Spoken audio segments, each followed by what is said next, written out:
네, 예. 우리의 경제 교육 3프로 함께 하시고요. 네. 우리 박병창 이사님 모시겠습니다. 어서 오십시오. 오세요. 예, 안녕하십니까. 네, 네. 반갑습니다. 미국 시장 조금 빠졌고요. 예, 소폭 하락했습니다. 네. 뭐 큰 이슈는 없었고요.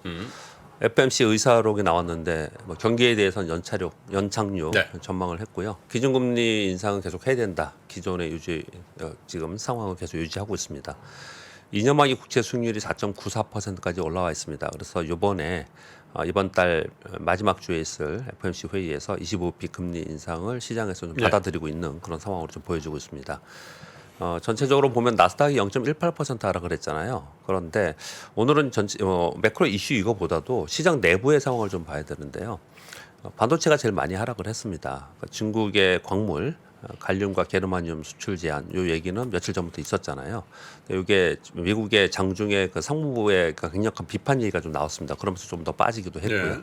그리고 미국에서는 또 대응해서 클라우드 서비스에 이제 중국 기업들의 제한한다라는 뉴스가 좀 있었거든요. 그래서 전체적으로 미중 간 갈등이 격화되지 않겠냐라는 우려가 반영이 됐습니다.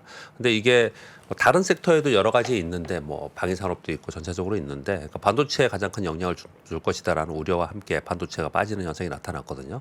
그런데 나스닥이 마이너스 0.18%예요. 요걸 설명을 오늘 드리도록 하겠습니다. 보시면 애플이 마이너스 0.59%거든요. 메타가 플러스 2.9%, 알파벳이 1.5, 플러스 1.5, 넷플릭스가 플러스 1%예요. 그러니까 시장이 방어를 얘들이 해준 거거든요. 그리고 그 다음 거 보면은 마이크론 테크놀로지가 마이너스 2.8, 인텔이 마이너스 3, TSMC가 마이너스 2%. 그 반도체는 빠졌잖아요. 근데 그 맨 밑에 있는 줄에 보시면 엔비디아가 마이너스 0.2, 마이크로소프트가 플러스 0.05, 그리고 테슬라는 여기 끼진 않지만 테슬라는 플러스 0.95 이렇게 됐어요. 제가 일부러 구분을 해서 이렇게 가져온 거거든요. 네. 시가총액의 상위에 있는 커뮤니케이션 섹터에 있는 데는 올랐고요. 반도체는 하락을 했고요. 반도체 중에서 AI 반도체는 하락하지 않았어요. 그리고 전기차도 하락하지 않았고. 그러니까 이 구분을 할 수가 있다라는 거죠. 지금의 시장의 동향을 지금 주가의 흐름을 보면은 구분을 좀 할 수 있는 부분이다라는 거죠. 네. 그러니까 전기차 부분은 상대적으로 좀 좋은 부분이 있고 AI향 반도체도 반도체가 빠지는 부분에 있어서도 얘들은 빠지지 않는다. 그렇죠. 제가 왜 이 설명을 드리냐면요. 우리 시장이 똑같이 지금 그렇게 움직이고 있어서 네. 이걸 좀 구체적으로 설명을 드리는 겁니다. 이쪽은 빠지지 않고 있고 전통적인 메모리 반도체 쪽이 하락을 하고 있는 모습이었고요. 그리고 이들이 빠질 때 그러면은 다른 쪽이 받치지 못하면 시장이 더 많이 깊게 빠졌어야 되잖아요.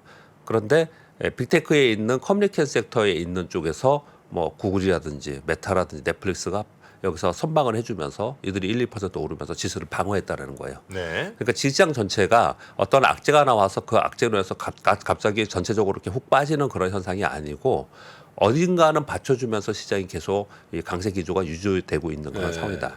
지금 미국 시장은 그렇게 보시면 될 것 같습니다. 네. 우리 시장은 코스피 0.5% 하락을 했고요. 코스닥은 0.13% 상승을 했는데 요거는 일단 코스닥이 지금 4일째 상승을 하고 있거든요. 이차 근데 전지죠. 연 이틀 동안 2차 전지의 주요 대표 종목들이 상승을 하고 있습니다. 에코프로비아, 에코프로비엠은 오르는 건 여러분들이 아실 거고요. 어제 같은 경우에는 2차 전지에 있는 대표 종목들이 있었습니다. 뭐 코스모, 신소재, 코스모화 여러분 다 아시는 것들 있잖아요. 이런 것들이 다 급등을 했어요. 그러니까 대표 종목들이 급등을 하면서 코스닥에 빠지는 것들을 반영을 했는데 그런데 코스닥의 2차 전지는 시가총액이 높잖아요. 근데 이들이 상승을 했는데 코스닥이 플러스 0.13이라는 거는 나머지가 다 약했다라는 거예요. 그러니까 나머지 섹터들은 전반적으로 약했다라는 거고요. 그리고 아까 미국 시장 말씀드린 바와 같이 HBM 관련된 AI와 관련된 또는 엔비디아와 관련된 쪽은 강세 유지를 계속 하고 있습니다. 그러니까 다른 쪽이 빠지고 있다라는 게 이제 특징적인 게 나타나고 있는 거고요. 우리 시장도 미국 시장 뭐 똑같이 중국과 미국의 광물 수출 통제 우려가 확산이 되면서 반도체가 하락하고 반대로 요 얘기가 나오니까 자원개발주는 상승을 했겠죠. 그래서 상사주들은 상승하는 특징을 보였습니다. 수급도 약간 특징적인 게 좀 있습니다. 어제 외국인들이 2,560억 순 매수했습니다. 계속 팔다가 최근 들어서는 오랜만에 사줬거든요. 기관이 6,100억이나 팔았는데요. 저희 코스피 기준인가요? 예, 코스피 기준입니다. 항상. 네. 항상 코스피 기준이고요. 근데 금융투자가 5,788억을 팔았어요. 나머지가 많이 판 게 아니거든요. 이거 왜 그랬냐면 외국인들이 지금 이틀 동안 선물을 대량 매도하고 있어요. 그래서 선물을 매도하면 선물이 빠지니까 금융투자가 같이 따라오면서 프로그램 매도가 나오고 있는 건 상황인 거거든요. 그래서 어제 설명을 드릴 때 외국인들의 선물 매도나 국내 기관들의 매도에 비해서 시장이 상당히 선방을 했다 이렇게 설명을 좀 드렸었는데 지금 이거는 액티브로 종목을 매도하는 게 아니고 전체적으로 선물과 연계된 매물이 나오고 있다라는 건데 그러면 선물이 왜 외국인들은 매도를 하느냐? 제가 볼 때는 외국인들은 지금 현재 우리 시장에 주식을 팔거나 우리 시장을 파는 게 아니고 선물을 가지고 위험 해지를 하고 있는 그런 상황이 아닌가 이렇게 좀 보여집니다. 네. 그럼 뭔 차이가 있어요? 위험 해지를 하는 거하고 파는 거하고. 내가 주식을 가지고 있는데 네. 주식을 팔고 떠나려고 그러면 그냥 현물 주식을 그냥 팔아버리잖아요. 근데 내가 주식을 갖고 있는데 혹시 떨어질지 모르니까 해지는 하잖아요. 그러니까 선물로 어떻게 원래 선물이 해지의 기능이 있잖아요. 그래서 그런 모양이 나오지 않나라고 생각을 한다는 거죠. 그러니까 주식을 팔고 떠나는 게 아니고 단지 위험 관리만 좀 하고 있는 파생 상품에서 그렇게 보여지는데 외국인들이 선물을 매도하면은 이 스프레드가 벌어지면 또 금융투자에서 매도가 또 프로그램 매도 나오거든요. 그래서 이틀 동안 상대적으로 코스피는 약하고 그 얘기는 뭐 단기적으로는 약간 고점 느낌이 있으니까 예. 주식을 팔면 이제 비용도 들고 하니까 예. 선물로 레버리지 일으켜서 해치 정도 해놓고서 그렇게 좀 보여주고 빠지면 있어요. 다시 그거 먹고 풀고 이렇게 한다. 갑자기 왜 이제 그런 생각을 추정하는 건데 왜 그렇게 보냐면 선물을 만기약 이상씩 연이또 계속 팔고 있어요. 근데 그럴 만한 이슈가 지금 현재 있느냐는 그렇지는 않거든요. 그리고 또는 선물을 팔면서 현물도 같이 팝니다. 안 좋을 때는. 근데 그렇지 않은 모습을 봤을 때는 이거는 좀 해지성 매도가 있거나 아니면은 그동안에 구축했던 어떤 그 합성 포지션에서 변화가 좀 있었던 거 아닌가. 그래서 지금 시장은 전체적으로 봤을 때 액티브형 매도보다는 지금 시장의 방향에 따라서 일부 해지성, 위험 관리성 매도가 있는 게 아닌가. 이렇게 좀 해석을 해보겠다는 말씀을 드리는 네. 거고요. 네, 그래서 프로그램 거래가 나오는 것 때문에 매도가 굉장히 강하게 나오는 것처럼 보이지만 대형주가 조춤조춤하고 있는 사이에 최근 들어서는 계속 상대적으로 개별 종목이 강세였거든요. 그래서 상대적으로 개별 종목이 더 수익률이 좋은 그런 모습이 나타나고 있는 게 여전히 어제도 그랬고 전체적으로 그렇고요. 예. 그런 사이에 지금 섹터별로는 순환이 좀 나타나고 있다. 어제 어떤 악재라고 하는데 이게 직접 악재는 아니거든요. 광물 통제 이게요. 우리나라는 기초 소재가 아주 강한 나라는 아니에요. 사실 그런 부분이 있지만 어떤 반도체 쪽에 매물이 좀 나오고 이러다 보니까 상대적으로 또 그 수급이 또 2차 전지도 많이 갔고 그래서 2차 전지 강한 모습이 나타나고 그런 모습이 나타났는데 2차 전지에 대해서 좀 이따 다시 뉴스에서 설명드리도록 하겠습니다. 네. 오늘 그 의사록 공개는 지금 됐고요. 그 옐런 장관이 중국 방문 좀 하고 있는 거고요. 오늘 방문한다고 하죠. 그래서 이게 지금 관심이 굉장히 많습니다. 어떤 얘기를 할지 여기에 대해서 전체적인 시장에서는 이제 관심을 갖고 있는 것 같고요. 뭔 얘기 할 거라고들 전망들 합니까? 할 얘기가 뭐예요? 얘기는 그런 겁니다. 중국 요즘에 어렵잖아요. 네. 상대적으로 네. 너희 어렵지? 우리가 돈 빌려줄게. 돈 빌려 또는 우리가 지원해줄게 여러 가지로. 뭘 지원했는데 미국이. 지금 나오는 얘기들은 보도들은 미국은 그렇습니다. 가만히 있어주면 이제 도와주는데. 예. 아니 뭐 반도체도 뭐 못하겠고. 지원해줄게, 돈 네. 빌려줄게, 아니면은 지금 뭐 미중 간 패권 경쟁하고 있는데 일부분 우리가 열어줄게. 이런 경제적인 얘기를 해가면서 대신 정치적인 문제의 부분은 우리의 입장에 편을 들어줘. 이렇게 지금 나오더라고요. 뉴스는. 예, 뉴스는 그렇게 나오고 미국 측은 아마 그런 얘기를 할 것 같다 이렇게 얘기를 하고 있는 거고요.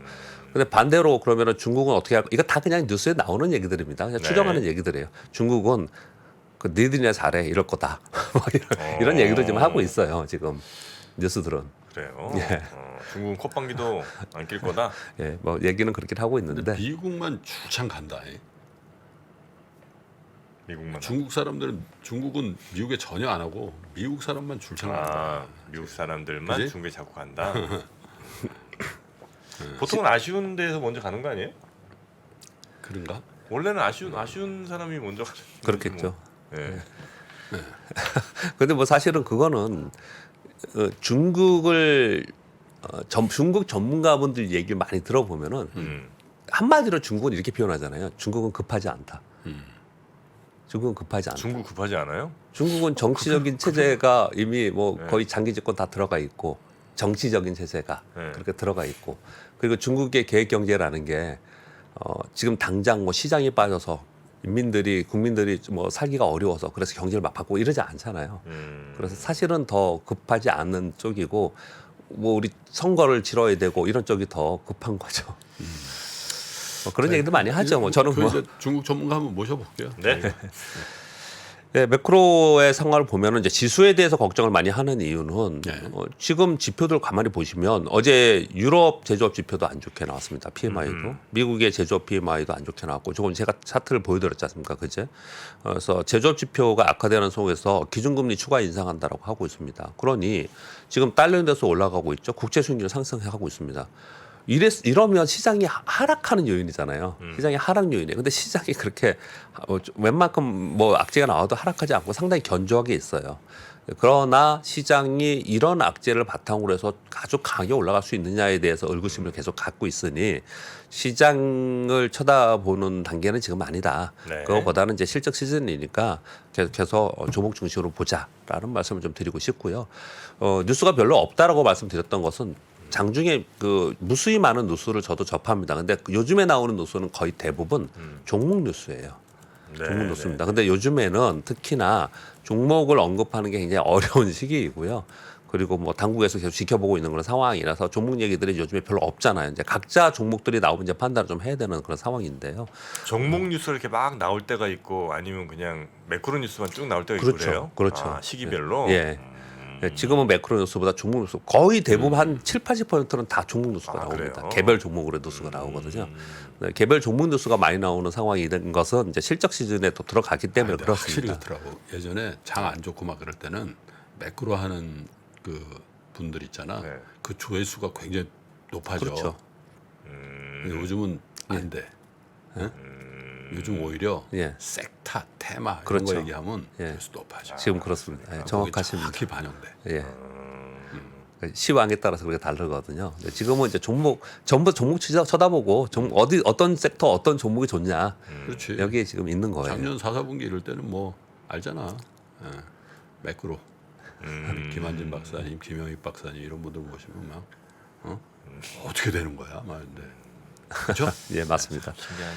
네, 그런데 지금 이제 확연하게 나와 있는 거는 반도체는 저점 기대가 확실하게 있는 거고 이것도 삼성전자에 대해서 좀 이따 다시 말씀드리겠습니다. 그런데 그 중에 HBM 쪽은 상대적으로 미국과 똑같아요. 네. 탄탄하게 계속 있고 오히려 추가적으로 상승하고 있고 역사적 신고가 나는 종목이 발생을 하고 있습니다. 이쪽은요. 그래서 그쪽에 시장이 많이 관심을 갖고 있고요. 그리고 이거는 하반기에 추가적인 기대감이 좀 있기 때문에 단기적으로 끝나지 않을 거라는 기대감이 좀 있어서 여전히 여기에 관심이 가장 많은 부분인 거고요. 2차 전지는 전에 말씀드렸을 때 2차 전지가 이제 조정기에 들어갔잖아요. 근데 조정 후에 계속 하락해서 아웃되는 그런 섹터가 아니잖아요. 성장 섹터이기 때문에.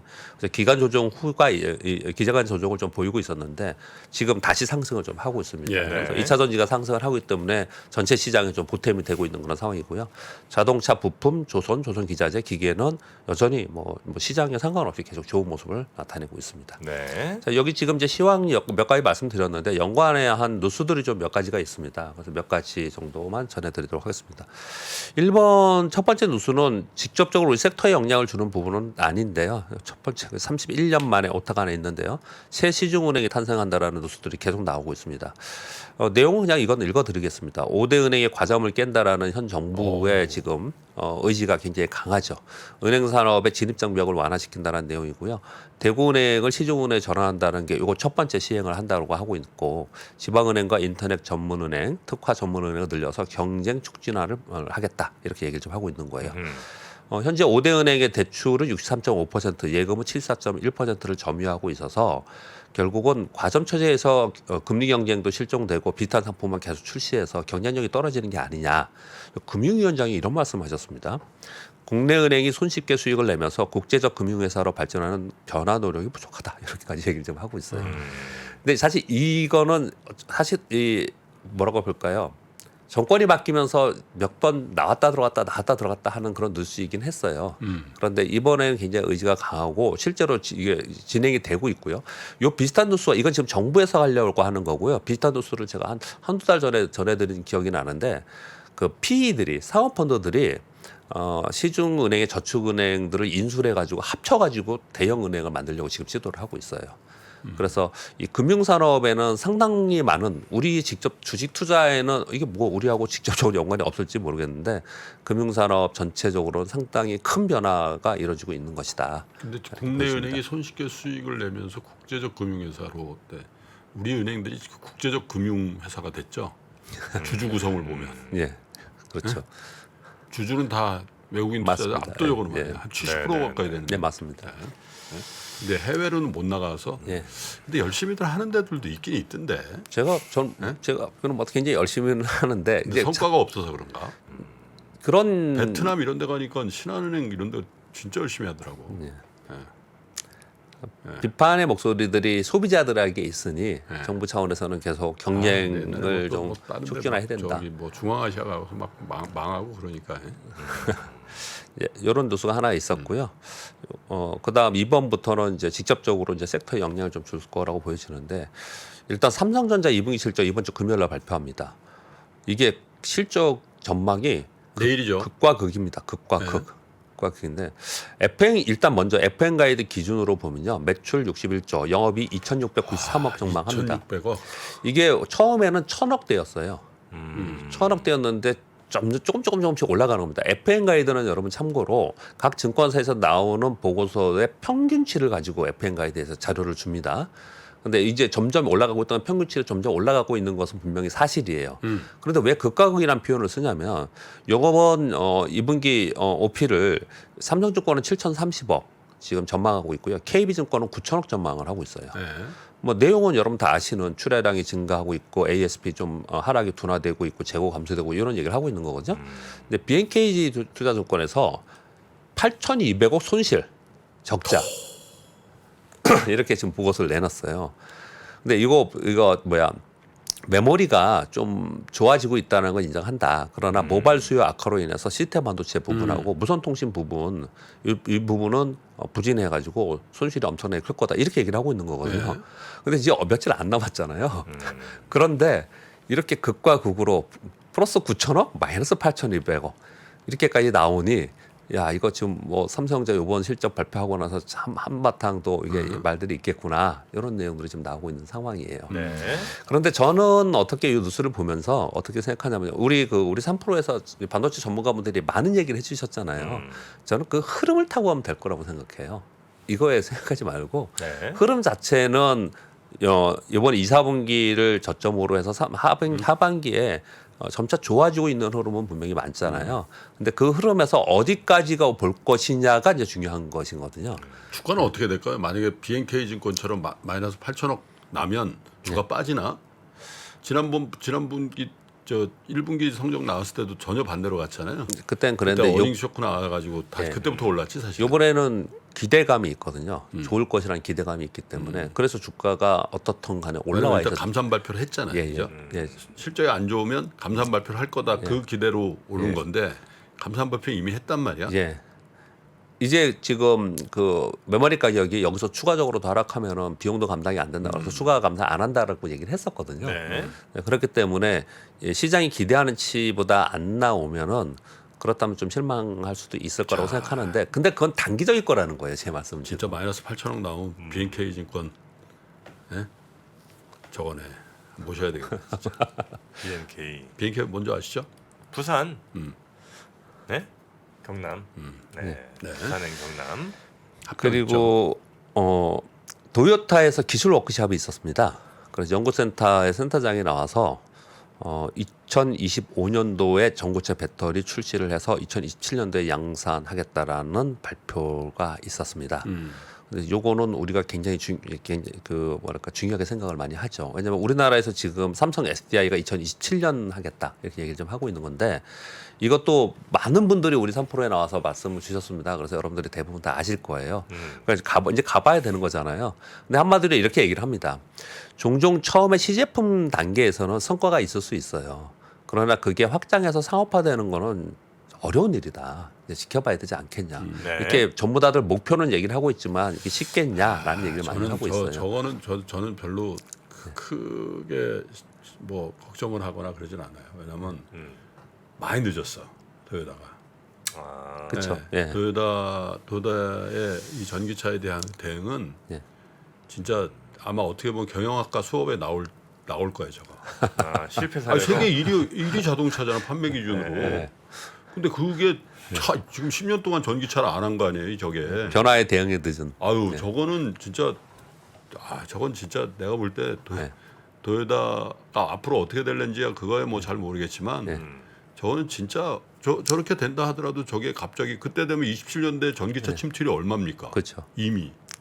근데 그때 뭐 저 내가 볼 땐 도요타는 아니 근데 뭐 그 제일 뭡니까 그 하이브리드로 치고 나간 거는 도요타잖아요.